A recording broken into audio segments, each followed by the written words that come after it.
Hello everyone, welcome to Traffic Time with Jaime. My name is Jaime. Thank you for joining today's topic. Today's conversation is going to be regarding bootcamp. I did a video a few weeks ago regarding whether or not you should join the military. A lot of people have that question, more so obviously the young generation. I do manage or supervise associates. I've managed the last 20 years of my life. So as I get older, obviously I keep managing and supervising associates in their early 20s, early teens, and their question is, should I join the military? They don't really know what to do, where to go. Not everybody has a game plan, or they get into that workforce that we're in, which has been retail and logistics, and then they realize it's not really for them, or they want more out of their life. Whatever it is, they're contemplating, they need some guidance, and they don't know or have a lot of people to ask. They might have a cousin, they might have an uncle that was in the military, but that's all they have to reference. They want somebody that's not in their family that's going to persuade them to or not to join the military. So I did that video, kind of answers a few questions, gets people thinking about whether or not they should join and what to think about. Some of the reasons why they should think about joining or not joining. So again, speaking to some of my friends and my wife, some of the follow-ups was regarding bootcamp. They kind of wanted to know, okay, well, once you decided to join, how was bootcamp? A lot of their reference points are shows and movies, and I would say in the last 5 to 10 years, there haven't been that many movies that have bootcamp in their movies, right? They reference a lot of early 2000s, 9/11, pre 9/11, and I could tell you probably every 10 to 20 years, bootcamp changes and it adapts with time. It does become more lenient as laws and subject matters are discussed or changed. I can tell you that bootcamp is probably still similar to what it's been like over the last 15, 20 years, but there's more leniency, more concern around mental health, and there's just more, I wouldn't say babying, but there's a lot of things that you can do that don't make it feel like a boot camp. It almost feels like a summer program. Aside from the physicality of it, I would say that it might be easier now than it was 20 or 30, 40 years ago. Now, I went through my boot camp in 2001, so I joined the military at the age of 17 with the way from my parents. Money for college was one of the big pros to join the military. I had ROTC, or junior ROTC, when I was in 7th grade, so that was my introduction to the military. I had a captain basically doing the class that I was in. I loved it. It got me more disciplined than I already had. It allowed me to be able to voice direction. It allowed me to lead, or show me how to lead. I've always been one to try to succeed and do my best, but how do you get your peers to do the same thing? And then that was a great starting point for me. That got me into marching, being physical, physically fit, all these types of sports, but the physicality of the military is different. The training you do, push-ups, the running, obstacle courses, that was all fun for me.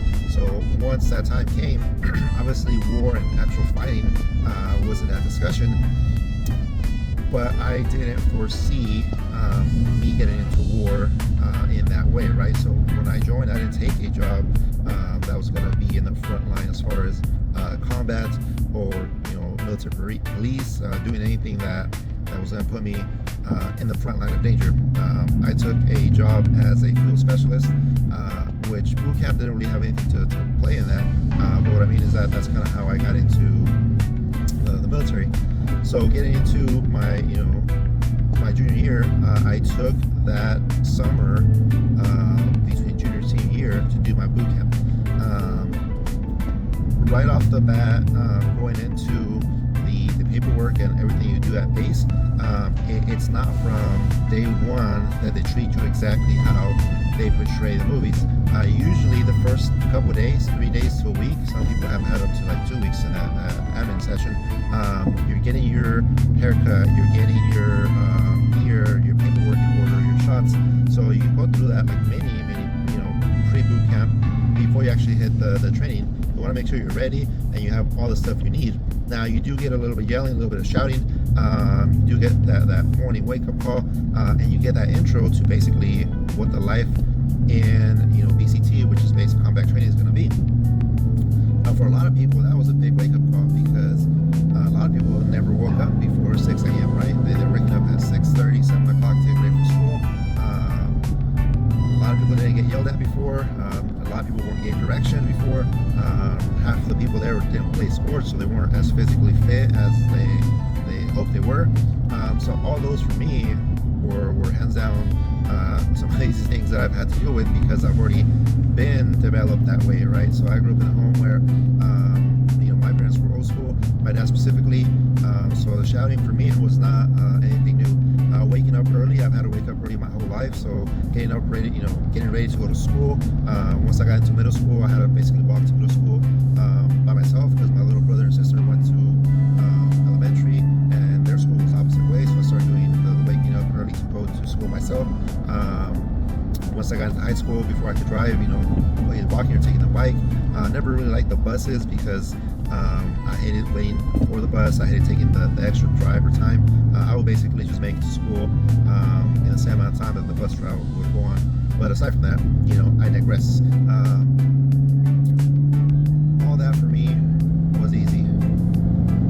Once the actual day of shipping out from the admin site to the actual place where we were going to sleep and conduct our training, that's where it really hit the fan, and you really started to experience the whole boot camp scene.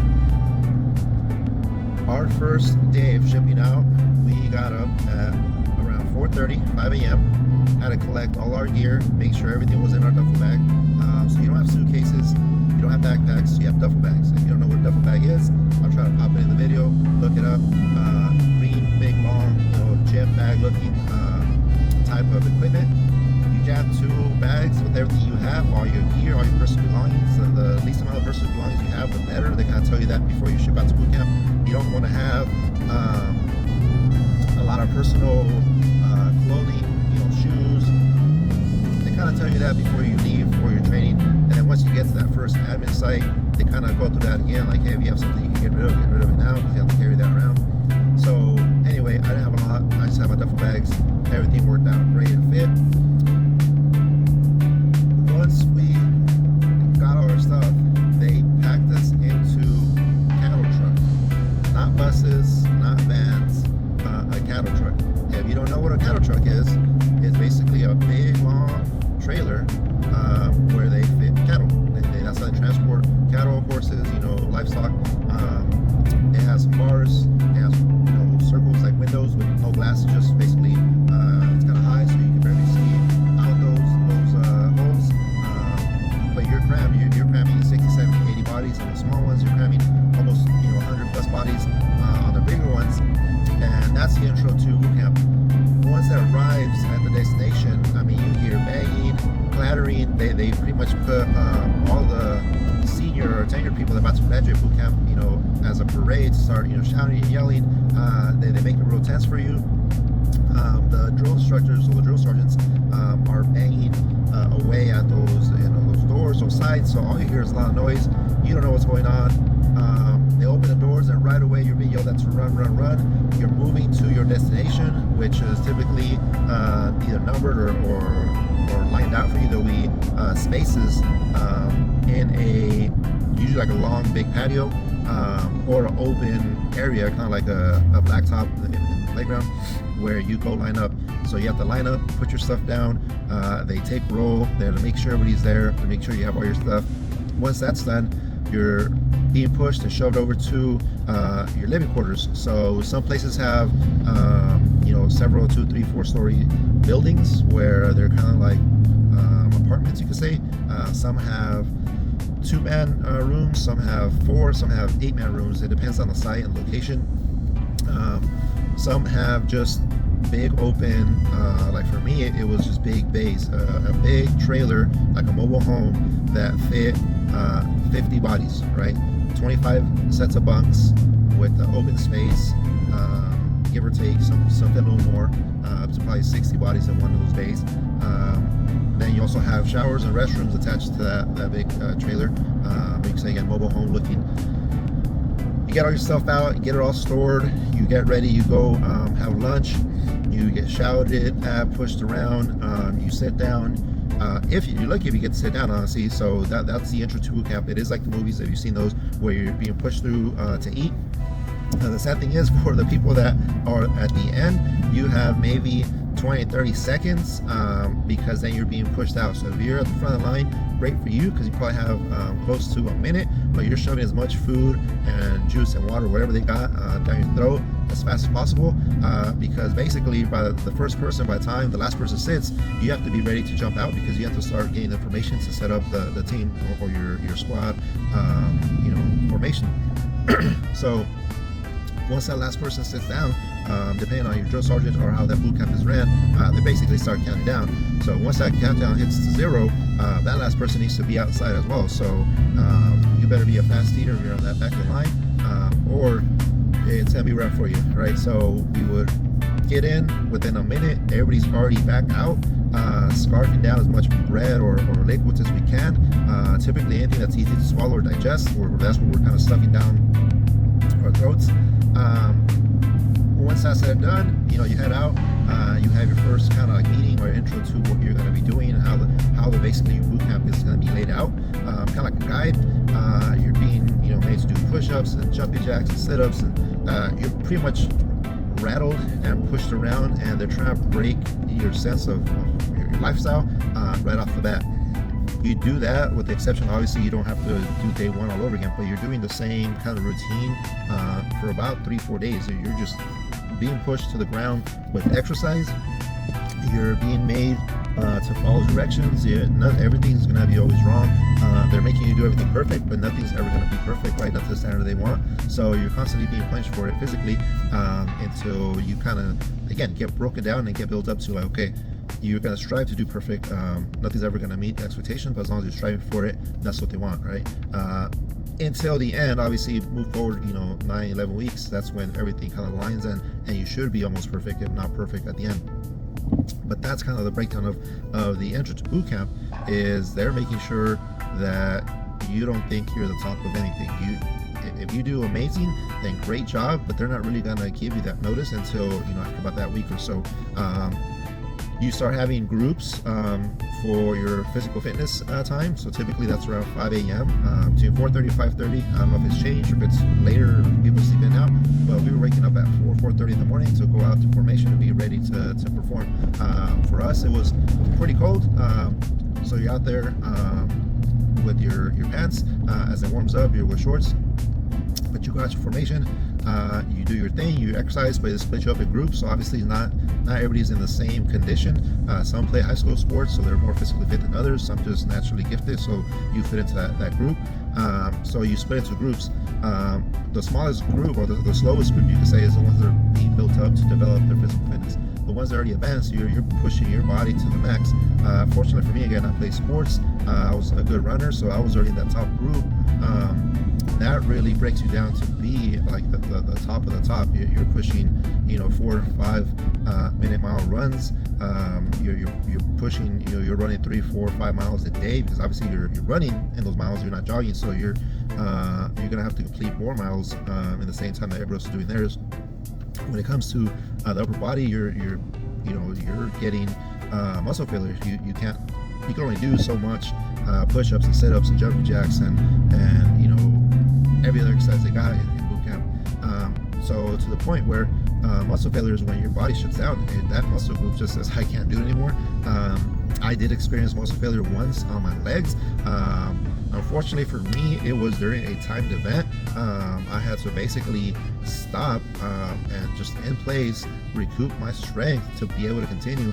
If you've ever seen those marathons or triathlons where people basically have wobbly legs and they kind of start falling towards the end or somewhere like the last mile, they just can't make it, they're kind of dragging to get up, or they have to get carried away, that's muscle failure. And that's what I endured, what I got through my boot camp, because I pushed for my max, my limit. I definitely wanted to be the best. I think I was the top 3 runner in our platoon. So out of, I believe we had like 60 people, so I was the top 3, top 4 place runner out of our whole company, which is around 200 people. I think I was top 10 for that group. So I really strive to be the best in that. Everything else, I was definitely top 25%, but I was, push-ups and sit-ups were not my strong suit. Those were not things that I excelled at. I did try to improve and get better at it, but running was where I really excelled. So again, all that, you're doing that pretty much on the daily. I don't remember one day that we didn't do any exercises. Even when you're doing classroom training, you do that, you get up, then you go to have your breakfast, you go do your classroom training. Classroom training is, here and there. The classroom style of work is more for things that you need to have a piece of paper or a book. You do, map reading. They show you step by steps on how to do navigating certain things that you need in the classroom. They kind of have a classroom setting. Not as much as you would think. Honestly, can't remember how often we actually had a classroom setting. A lot of stuff was on the field. In the field, we carried a book that basically it's kind of like, I don't know, 300-400 pages. It was small. You had to be able to carry it in your cargo pocket. That's over so many pages, kind of like a little mini dictionary.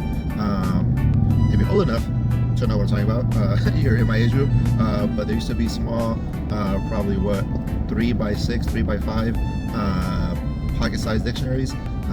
That's similar to what that training guide was. It showed you everything step by step on how to do everything you're supposed to learn how to do in boot camp, how to put on a mask, how to read a map, the military alphabet, the military time, A through Z, you name it, anything that you had to learn in the military, that was there. Anything you needed to learn for boot camp, anytime we had to wait for something, you had to pull out that book and be reading it. You couldn't just be in line for something without having that book out. You couldn't just be out in the shade waiting your turn to go fire your weapon without having that book.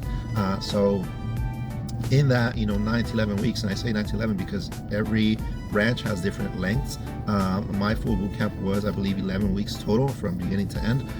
So I would say a good 9.5 weeks of those 11 weeks was full on just training. From day one to graduation, 9.5 weeks was all hands-on. So again, throughout that time, you're doing all the physical fitness stuff. You're learning how to do all the stuff you got to do to survive out in the wild. You're learning how to shoot a weapon, which in my time was the M16. Later, it went to the M4, which I did utilize and get assigned to my last 2-3 years, especially when I got deployed to Kuwait. We have the M4s, the M16s. You can still see them old school movies, and old school, I mean, shoot, late 80s, 90s, early 2000s. People still had the M16s, and then gradually started going to the M4s. It's just a smaller version. Looks a little more combat ready. M4s, where pretty much you see all the ARs out now. Even when they're modified in movies, John Wick, all those kind of movies, they use M4s. Obviously, they're all built and customized to their needs. But we had similar stuff. A lot of people that did active duty for longer than the tour, they started to buy their own attachments, so it kind of matches all that stuff. But again, that's the kind of things you learn the basic stuff of that. You don't learn how to shoot 9mm or a Beretta until you're out of boot camp. They're basically showing you how to use the tools that you're using. I got to learn how to use a rocket launcher. Unfortunately, during my train, it was extremely hot, and they had fire warnings, and basically every day that week that we were supposed to be going out to shoot it or fire it, we had over 110-degree weather, so they didn't want to launch that and cause an accidental fire. So we didn't get to actually do live rocket launchers. We did learn how to use it. There were just basically no shells. It's just how to load it, how to hold it, and the functions of it. That was pretty much it. You know how to do claymore mines. You learn how to toss grenades. We did toss live grenades basically into a big old ditch. Nobody in my platoon luckily dropped that grenade. Nobody had to have emergency, jump out of that ditch. We did hear stories of people getting too nervous that they would drop the grenade in their bunker, and the drill instructor had to jump out and pull them out before it would go off. If you don't know anything about grenades, there are times, so you do have, I think it's around 5 seconds before they go off. Once that pin is released, or that clip, pull the pin, release the clip, you have 3 or 5 seconds, and it's out. So those are kind of things that we experienced in boot camp. A lot of people think it was extremely hard. For me, it was really fun. I would say if I had a chance to do it over, I definitely would have. When you do certain boot camps for certain branches and you move to a different branch, you don't have to redo the boot camp. The only one that I know of that you have to do, I don't know if it's all over, just additional time, is Marine. So if you do Air Force, Navy, Army, and you finish your contract and you want to go into the Marines, they make you do their boot camp because it is slightly different. There are different things that they go through, especially more water training.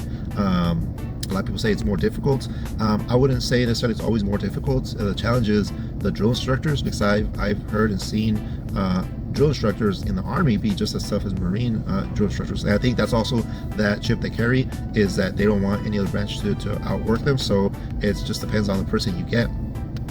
It also depends on the site you get. So there are different states that hold the boot camps. Not every base does a boot camp, and you hear of certain ones being a lot more relaxed than others, some real strict. And early on, what I meant about being more lenient was basically towards the end, when I went through, to kind of before I left the military, I would see people on their breaks with cell phones. When I went in, that was not a thing. You basically had to take all your personal belongings and put them in a room. They locked it up, and you couldn't see those personal belongings until you graduated. So if you had a watch, chain, necklace, phone, anything like that, you had to leave in there.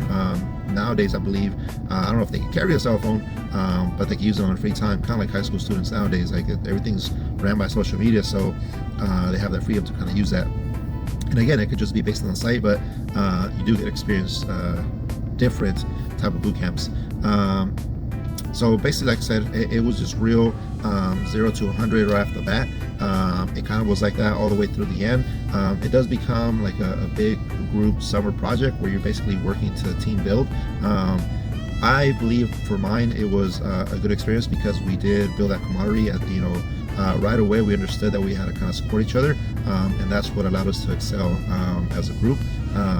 We did, I believe, like a 12K march to our basically our site. We did some real life training, like 3 days worth of navigation missions. You lived out in the forest basically for 3 days, so you got to live like a real military person. And then we basically hiked all the way back, so another 10-12K walk all the way back. Then you do an obstacle course after that is done, and everybody has to pass it and finish it before you can all finish. Then you do this big ceremony where you pretty much get told you did it, you made it, that was it. And then those last 2 or 3 days is just packing your stuff, clean everything up, and you leave. So from day one to that last march, great experience. For those that don't handle being yelled at or told what to do, aren't physically ready to take on 9 weeks of basically physicality every single day, I would say it's not for you. Maybe do some boot camp courses. They do have courses where you can do like a week or 2 weeks, where you can do the training courses. You can learn how to do map reading. You can do a lot of the military stuff on your own to kind of get military prepared. That would be my suggestion to people that try and join the military. If you're 18, 19, 20, and you're looking to get into it right away, make sure you are ready for it. And then, once you decide, just go straight for it. Don't look back. Don't think, anything about it. Just take it day by day, and you should be good to go. Thank you guys for stopping by. I hope that helped kind of paint a picture of how boot camp was. If you have any comments, concerns, questions, let me know. I'll reply as soon as I can. Thank you guys.